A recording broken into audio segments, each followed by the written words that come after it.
Bom dia, irmãos. Bom dia. Graça e paz. Amém. A gente começou a meditar sobre o tema de santidade. O domingo passado a gente viu duas situações em que a gente tem o conceito de santidade. O primeiro a gente chama de posição, porque é na hora que a gente se converte a Cristo, e Cristo, na sua graça, na sua misericórdia, Ele nos resgata, da nossa velha vida, Ele nos perdoa os nossos pecados, nos concede a reconciliação com Deus e, nesse sentido, Ele nos santifica. Somos santos, somos considerados santos diante de Deus. E também a santidade ao longo da vida.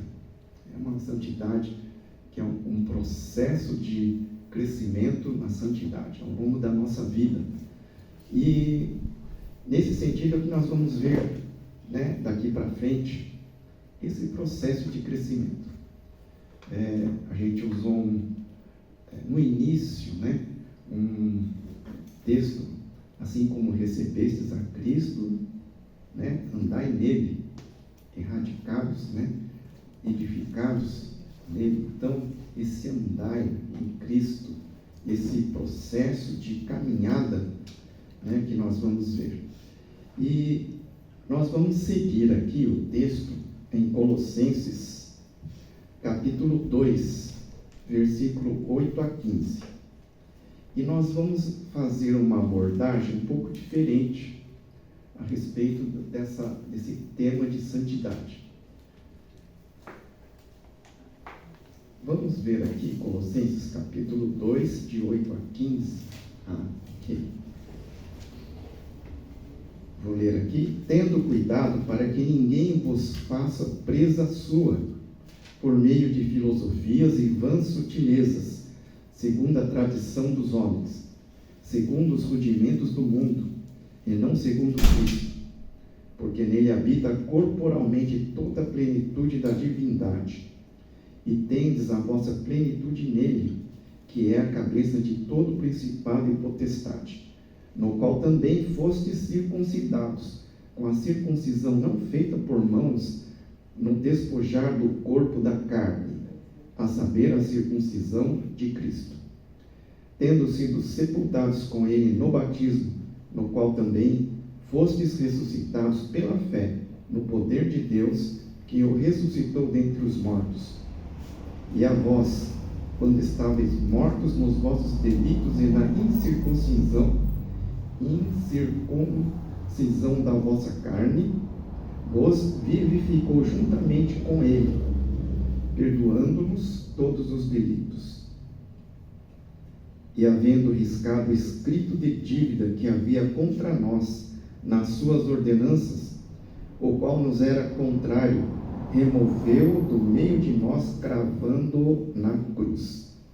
E tendo despojado os principados e potestades, os exibiu publicamente e deles triunfou na mesma cruz. Amém. Isso aqui é a essência, A essência do Evangelho. E essa palavra aqui, em Colossenses, ela foi uma carta de Paulo à igreja de Colossos, aos irmãos de Colossos, aos colossenses, e eles estavam tendo alguns problemas ali, e um desses problemas eram pessoas que estavam incutindo, estavam influenciando, estavam ensinando outra coisa, e falavam que havia alguns eram judeus, e eles estavam acostumados com a circuncisão. Então, para que alguém pertencesse ao povo de Deus, precisava ser circuncidado.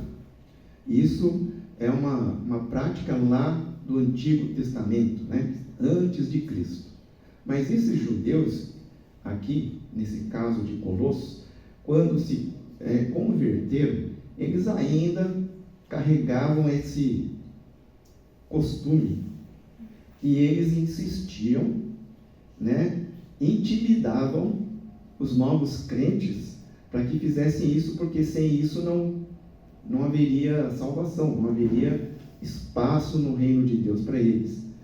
E outros, não eram só esses, né? Haviam outros ainda que diziam, não, nós temos que tomar cuidado, porque existem espíritos maus por aí, né?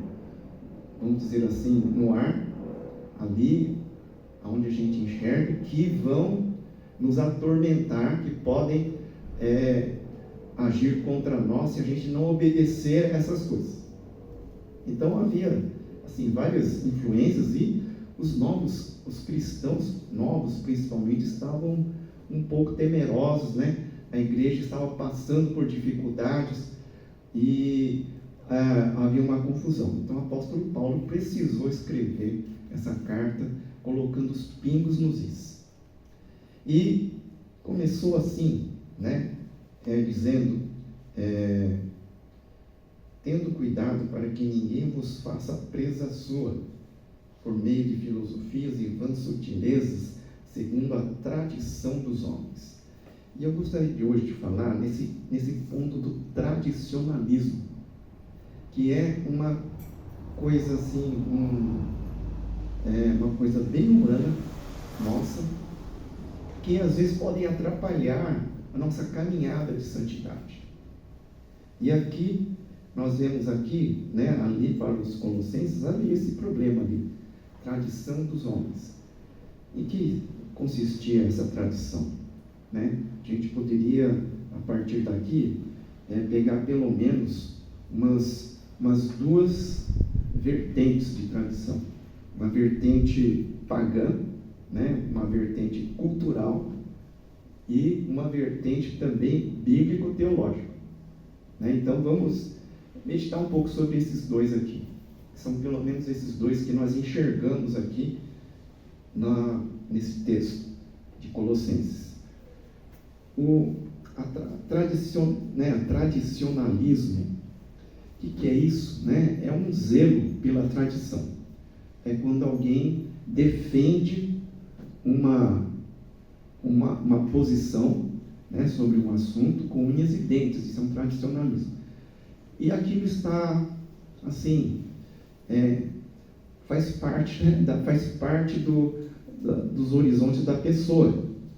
E isso aí, esse tradicionalismo em si, ele pode ser qualquer coisa, qualquer tradição que a gente defenda muito, né, um tradicionalismo. Mas nós vemos aqui, principalmente, por exemplo, uma questão cultural, ou algo que eles acreditavam muito. Existe, então, naquele tempo lá, a questão dos espíritos maus. Pessoas que se converteram daquele meio pagão, que estavam acostumados a lidar com essa situação de espíritos maus que atormentavam, né, e que influenciavam, perturbavam, causavam sofrimentos nessas pessoas. Estavam assim. Acho que hoje a gente poderia até dizer que existe mesmo também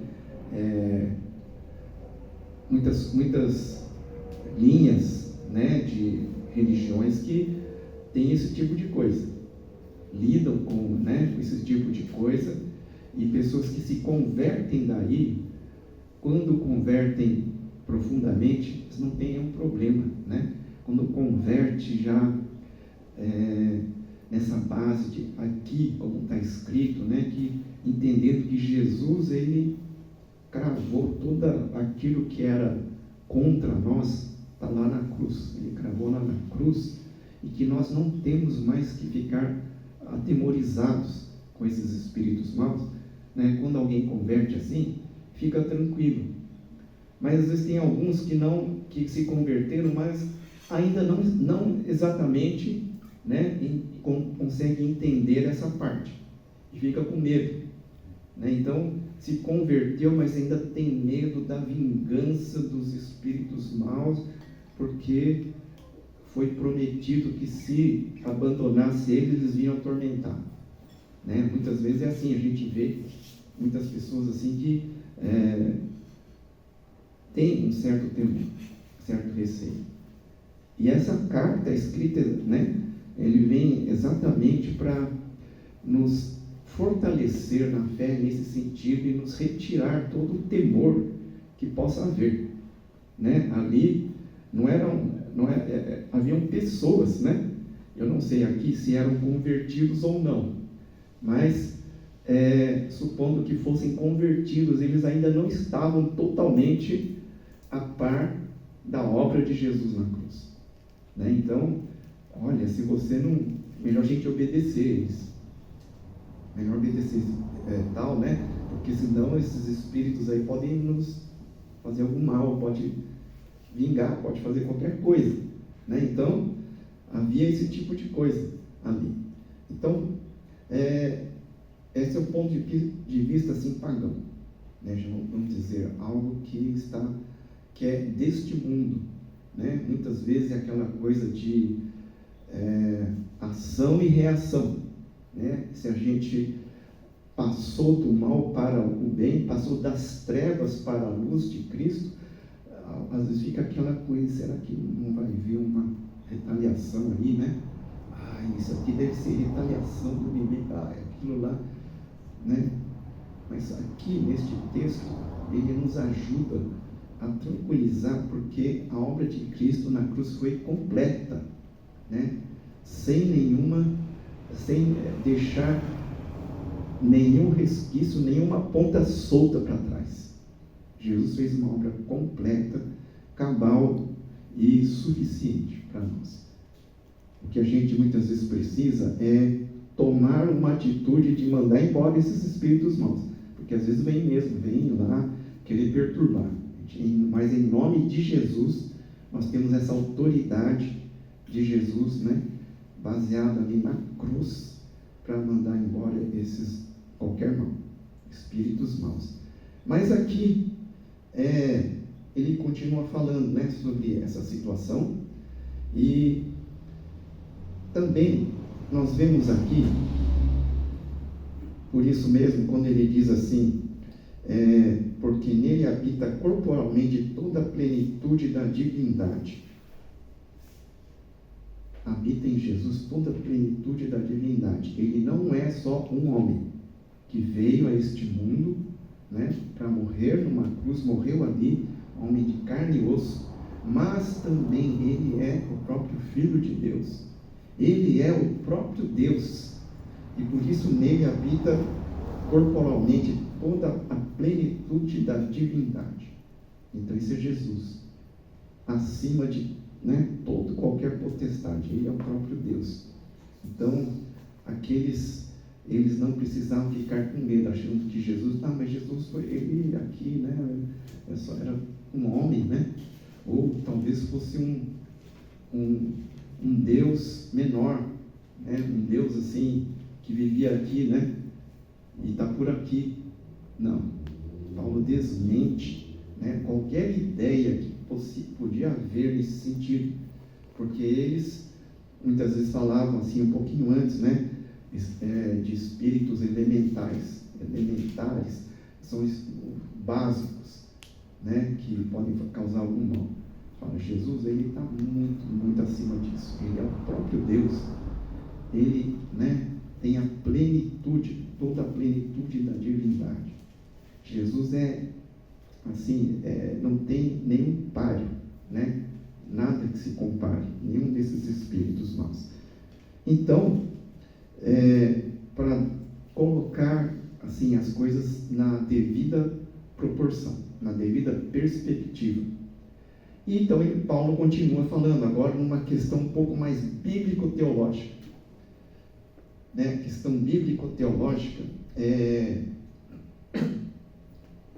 quando ele diz assim, no qual também fostes circuncidados com a circuncisão não feita por mãos, no despojar do corpo da carne, a saber, a circuncisão de Cristo,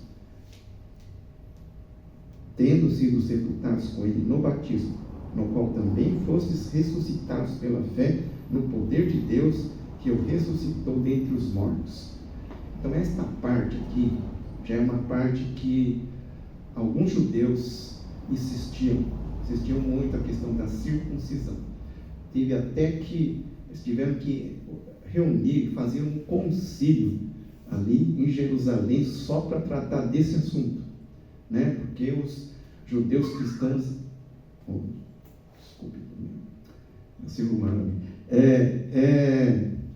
eles insistiam que todos os que queriam, né, fazer parte da família de Deus, do povo de Deus, deviam ser circuncidados. Era uma coisa antiga. Então, eles precisavam se reunir até em concílio para decidir isso. Toda a cristandade, né, daquela época lá.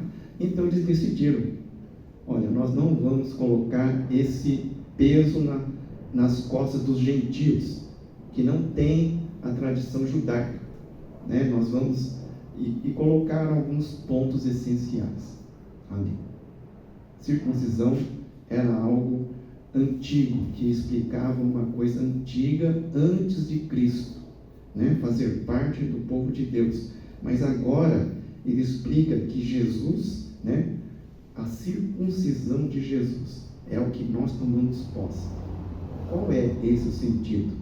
Foi o sacrifício de Jesus na cruz.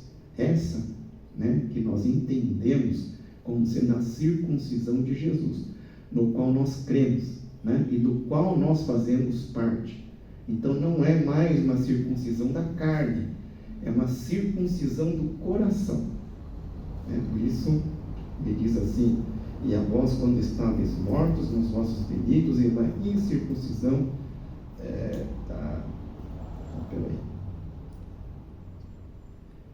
no qual também fosse circuncidados com a circuncisão não feita por mãos, no despojar do corpo da carne. Então, essa circuncisão que o apóstolo Paulo agora toma como sendo o sacrifício de Jesus na cruz, é que nós fazemos parte, né? A circuncisão do coração. E essa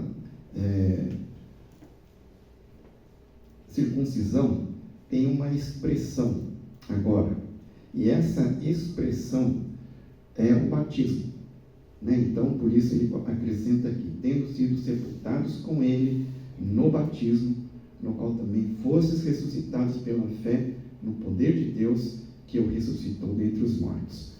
Então, esse batismo, né, é o batismo que nós temos, né? Ele representa a fé que nós temos em Jesus.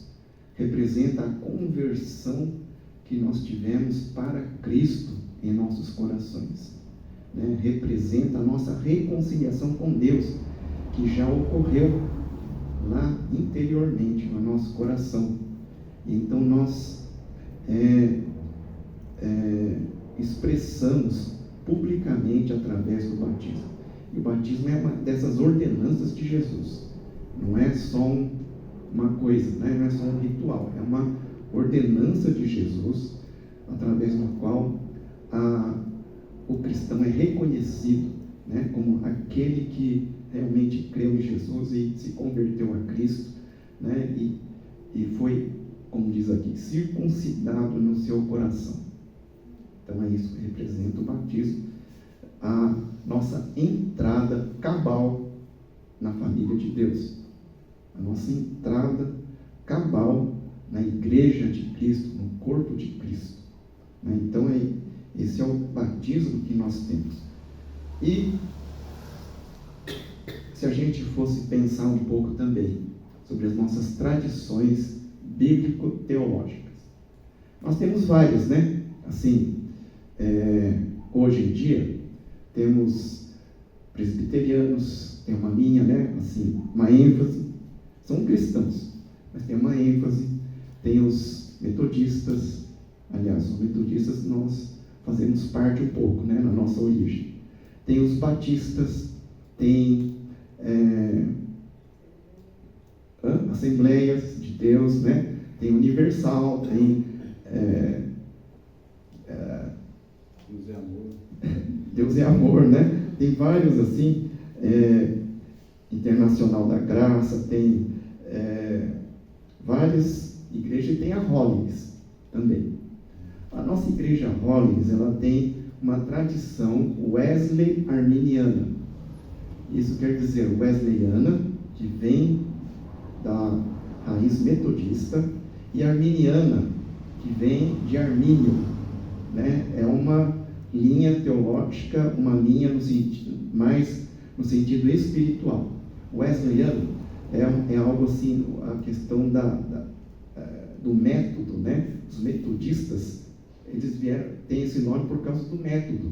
Wesley, ele estabeleceu métodos para várias coisas. Wesley era um cara muito espiritual, muito avivado, muito firme com Deus, mas ele era um cara metódico, né? Então, por isso, metodistas. E Wesley, ele, na verdade, ele não tinha nenhuma intenção de fundar uma igreja.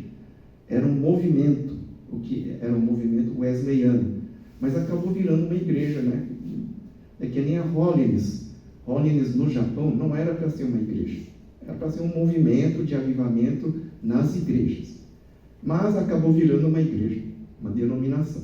E nós viemos daí, né? Então, tem essa parte do método wesleyano e tem a parte da espiritualidade com Armínio, com os arminianos, né? Então, é uma coisa assim, um pouquinho de cada lado, ali, que a gente poderia dizer, né? A nossa tradição. A gente herdou ali das 4 ênfases, temos 4 ênfases, que são o novo nascimento, a santificação, a cura divina e a segunda volta de Cristo. São os 4 pontos assim, em que se enfatiza. Não são esses pontos apenas que são defendidos, né, pela Igreja Holiness, mas são 4 ênfases. É o mesmo da quadrangular, né? É mais ou menos o mesmo, só que a perspectiva é um pouco diferente. E essa santificação, em nossa denominação Holiness, né, nós temos ali uma breve definição. E fala exatamente, né, na questão da conversão e nesse processo gradual. Mas esse processo gradual é um processo que ali eles falam de plenitude do Espírito Santo. Então, vários momentos de enchimento do Espírito Santo que nós temos ao longo desse processo de santificação, né, de crescimento em santidade. Isso porque a Bíblia nos fala sobre, lá em Efésios, né, sermos cheios, né, encheios do Espírito Santo, né? Então, é para que a gente não se encha de vinho, né, no qual tem dissolução, mas que nós sejamos cheios do Espírito Santo. Isso é a cada dia, a cada momento, a cada período, é algo sucessivo. Então, isso é algo assim, no qual nós podemos crescer, né? Nós, no momento, estamos aqui, nossa fé vai até aqui, então nosso enchimento vai até aqui também. Aí nós crescemos um pouco mais, né? Vai enchendo mais. Às vezes dá uma esvaziadinha. Você dá um tropeço, dá uma coisa, dá uma esvaziadinha. Aí depois você, né, enche, né? Se deixa encher novamente do Espírito Santo, buscando, né, a presença de Deus. Aliás, foi muito interessante, né, a gente falar que Deus está aqui.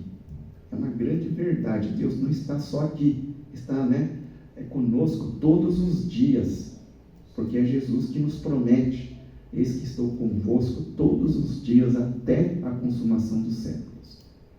Está conosco, está, né, juntamente conosco. Então a gente nunca vai precisar de pensar assim: a presença de Deus está lá, então eu vou lá. Não, irmãos, a presença de Deus está conosco.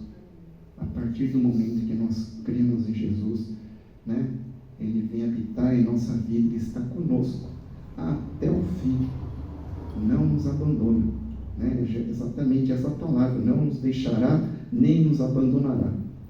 Então Ele está conosco, e quando a gente vem, Jesus já está conosco, Ele está aqui, né? E quando nós nos reunimos como corpo de Cristo, Eu acredito que existe uma somatória, eu acho, né?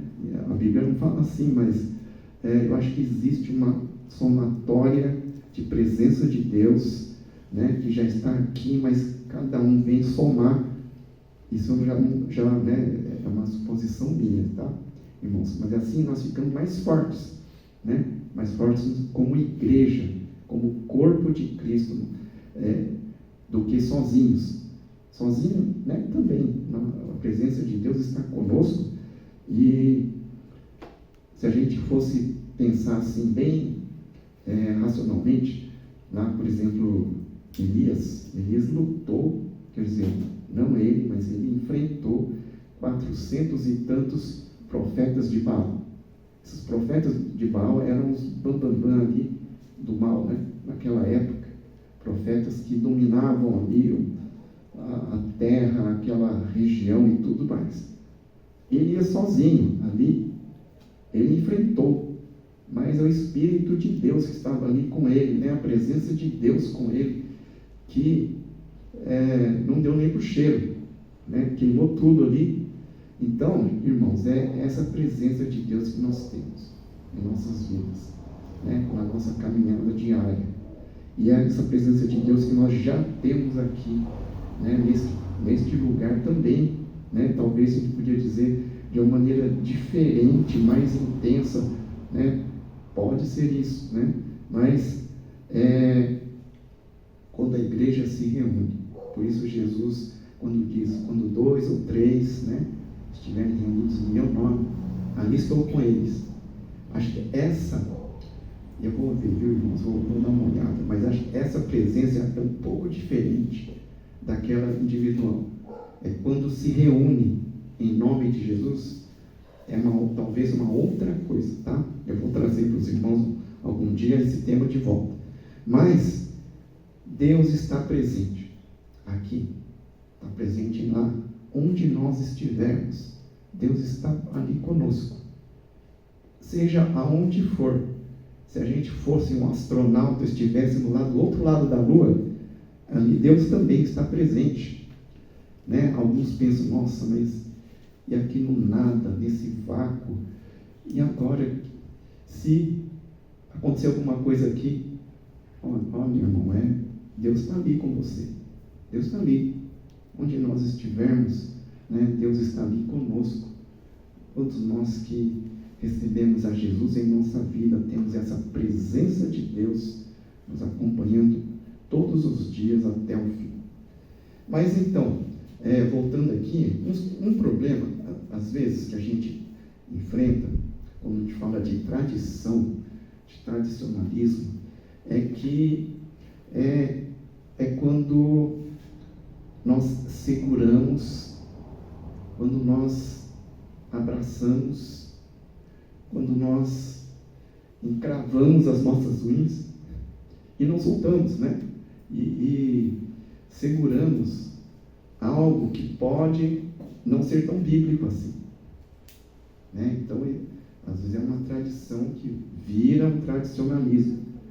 Irmãos, quero dizer assim, existem boas tradições, excelentes tradições de excelência, que nós não devemos abandonar. Mas existe aquilo que é algo que a gente já não faz mais sentido, né? Então esses a gente não precisa segurar, tá certo? E nem precisamos defender como se fosse a essência do Evangelho. A gente precisa ter esse discernimento. E o problema, esse tradicionalismo, ele é um problema quando, por exemplo, quando nós achamos que apenas a nossa tradição é a tradição correta. Quando nós achamos que somente nós estamos certos, né? Isso se torna um problema. E achamos que os outros estão errados. Que todos os outros estão errados. Só nós estamos certos. Isso aí se torna um problema. Quando nós defendemos uma tradição assim. Quando a essência do Evangelho, né, a tradição, no tradicionalismo aqui, não está falando da essência do Evangelho. A essência do Evangelho é uma coisa, né? Esse tradicionalismo aqui são coisas humanas, coisas que nós, muitas vezes, raciocinamos, entendemos como correto. Por isso eu estava falando, né? Várias linhas assim, denominacionais, que têm as suas ênfases. O problema é cada um achar que a sua ênfase é a correta e a dos outros está errada, né? Esse é um problema para nós. Bom, as igrejas Holiness não temos tanto problema assim, né? Uma tradição nossa é não ter tradições. Que sentido, né? Nós temos ênfases, né, bíblicas, e algo que nós, pastores da denominação Holiness, defendemos, ministros da denominação Holiness, defendemos é a questão bíblica. A palavra de Deus precisa ser a única fonte de fé e de conduta, né, e de prática em nossas vidas. Isso é o ponto, sim, para nós pastores, nós ministros, é o ponto-chave. Por quê? Existem várias, ao contrário de algumas denominações, né, a Holiness, ela é uma mistura de várias linhas teológicas, formação diversa, né, de várias linhas teológicas. Então, cada um tem um ponto de vista, uma tradição que aprendeu quando estudou o seminário. Mas, então não dá para a gente chegar assim e falar, nós vamos assim, nós vamos assado. O que nós temos em comum é a palavra de Deus. E é aí que não podemos errar, né? Então, a palavra de Deus para nós é o ponto fundamental que nos une, né? Que nos mantém unidos. Não é a tradição de cada um, né? E cada um tem a sua maneira de pensar, né? Nós somos seres humanos diferentes, né? Pensamos diferente, muitas vezes temos convicções diferentes, mas a palavra de Deus é uma só. A gente precisa ser, por isso, centralizar na palavra de Deus. E a questão, então, a gente voltando, né, nessa questão da tradição. Muitas vezes nós temos usos e costumes. Temos uma tradição de achar que se não fizermos daquele jeito, não será santo. Ou, para que seja santo, temos que fazer de outro jeito, né? E isso varia, né, de um para outro. A gente precisa captar aquilo que a palavra de Deus nos mostra como sendo santo. E nesse sentido, o Antigo Testamento, ele não é para ser abandonado, não, né? Claro que existem aquelas leis cerimoniais, que eram leis que eram o sacrifício de animais, que eram coisas que se faziam ali no tabernáculo, que hoje não tem mais sentido por causa da vinda de Cristo, por causa do sacrifício de Cristo. Mas todo esse ensino, o Antigo Testamento nos ensina a questão da santidade também. A santidade de Deus, ela precisa ser separada daquilo que não é santo. Então é por isso que nós temos ali tantas medidas que Deus coloca na sua lei, estabelecendo exatamente isso. Existe a santidade de Deus e existe aquilo que não é santo. Então a gente precisa aprender ali no Antigo Testamento como Deus considera a santidade. Deus não mudou, né? Do Antigo para o Novo, continua sendo o mesmo Deus, é a mesma santidade de Deus. Mas Jesus mudou a nossa história de pecaminosidade, mudou a nossa história de comunhão com Deus, mudou a nossa história de caminhada com Deus. Agora nós caminhamos com Cristo, não é mais com sacrifício de animais e aqueles vários rituais que eram feitos, né, antigamente. Mas existe a parte que continua muito bem, né? Essa parte, a gente poderia dizer moral, né?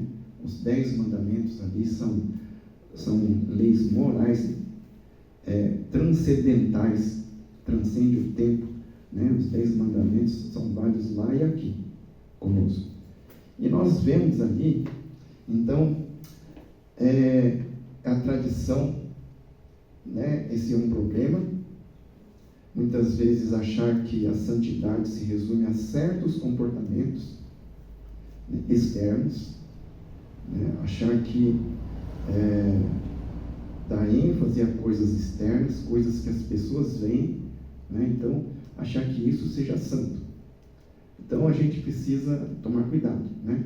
Alguns acham, por exemplo, que na hora que você vai orar, você tem que, né? Alguns acham que é santo e é espiritual orar alto, com as mãos levantadas e tal, e glória a Deus. Glória a Deus, né? Realmente, é muito bom isso. É ótimo. Mas existem aqueles também que acham que não, que deve ser em silêncio. Deve ser uma coisa mais tranquila, mais focada, assim, né? Com Deus. Amém também. Isso é ótimo também, né? Contanto que a gente esteja ali buscando a Deus, orando. Então, o problema é quando alguém toma um partido aí. Tem que ser assim. Se não for assim, não é, né? Esse é o problema de tradicionalismo. Quando a gente defende algo que nem bem é bíblico, né? Mas como se fosse algo tão importante, assim, né? Que a ponto de causar divisões. Então, isso é algo que a gente precisa tomar sempre muito cuidado, né? E outros exemplos. Mas o maior perigo de todos, da tradição, é quando a importância da tradição supera ou se iguala com a cruz de Cristo. Quando alguém diz, não basta você só crer em Jesus, você precisa também fazer isso. Precisa ir lá no sábado, precisa se circuncidar, precisa observar ali, né? Nos tempos de Jesus, a guarda do sábado era muito importante. Jesus, ele colocou no devido lugar o sábado para o homem, né? Não o homem para o sábado. Então, Deus havia estabelecido para o ser humano, né? Ter um dia de descanso, um dia em que pudesse contemplar, refletir sobre a semana que passou, pudesse separar para estar diante de Deus, cultuando a Deus, junto com os seus irmãos. Para nós, né? Deus separou, mas alguns colocam isso como se fosse tão importante quanto a cruz de Cristo. Se não observar o sábado, está perdido, não está mais salvo, né?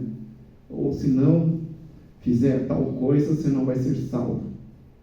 Então, o perigo é esse, o maior perigo de todos da tradição. O tradicionalismo é esse. Quando nós colocamos algo pareando com a cruz de Jesus. Porque a cruz de Jesus não tem páreo nenhum. Não tem comparação nenhuma. Não tem nada que possa competir com a cruz de Cristo.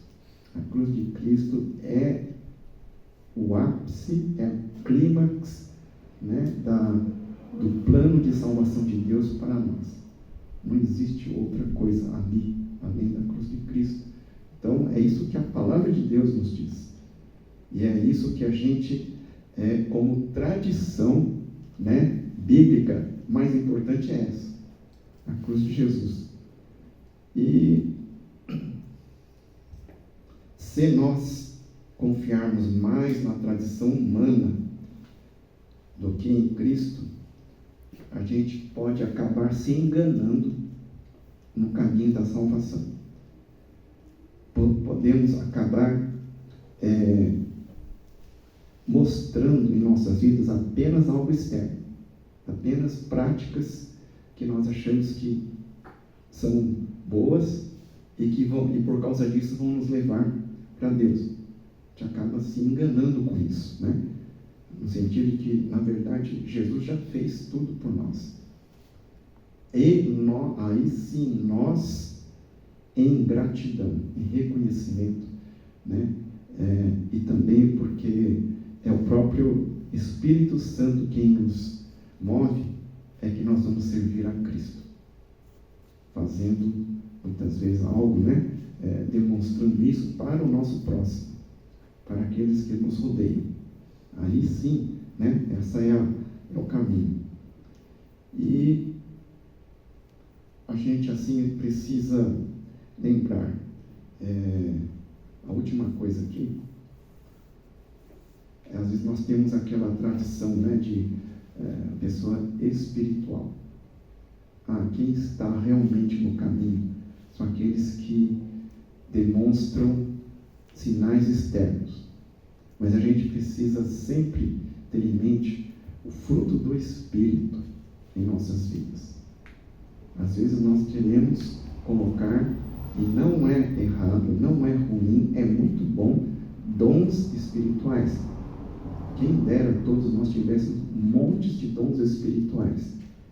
Mas o caminho que realmente nos leva, né? Essa caminhada é com frutos do Espírito, que nós não podemos deixar de crescer, né? Nos frutos do Espírito, aquele que muda o nosso coração, muda o nosso caráter, muda a nossa maneira de pensar e que se reflete na nossa ação para com as outras pessoas, reflete na nossa ação diante de Deus. É isso, né? A gente precisa entender.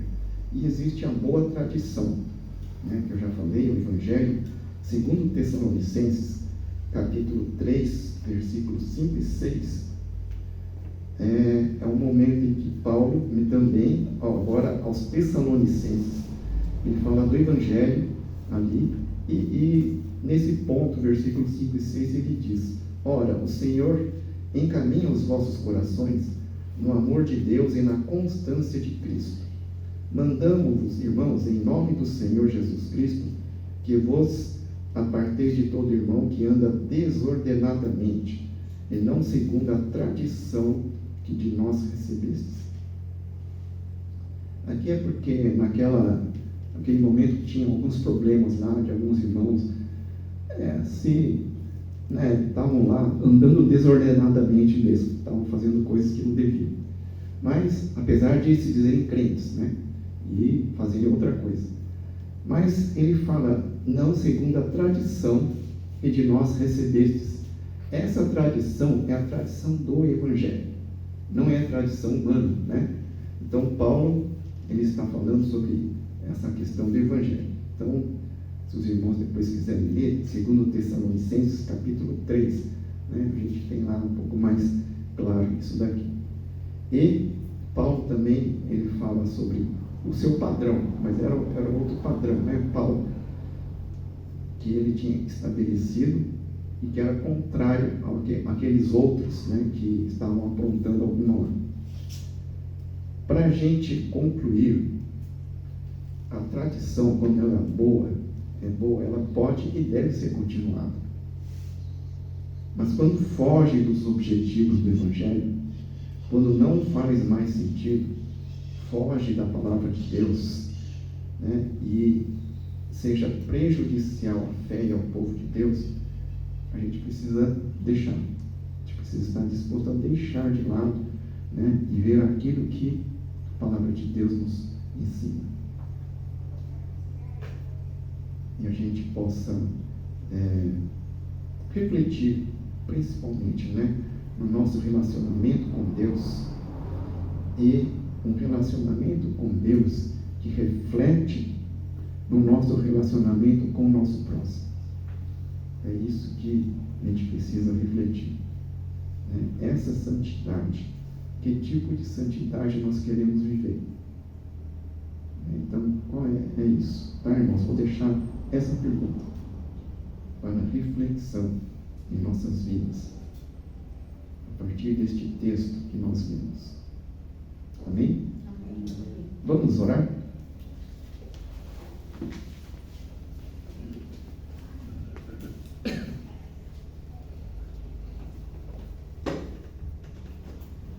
Senhor nosso Deus, nosso Pai Celeste, nós te damos graças, porque é o Senhor que nos escolheu e nos alcançou com a tua graça e tua misericórdia.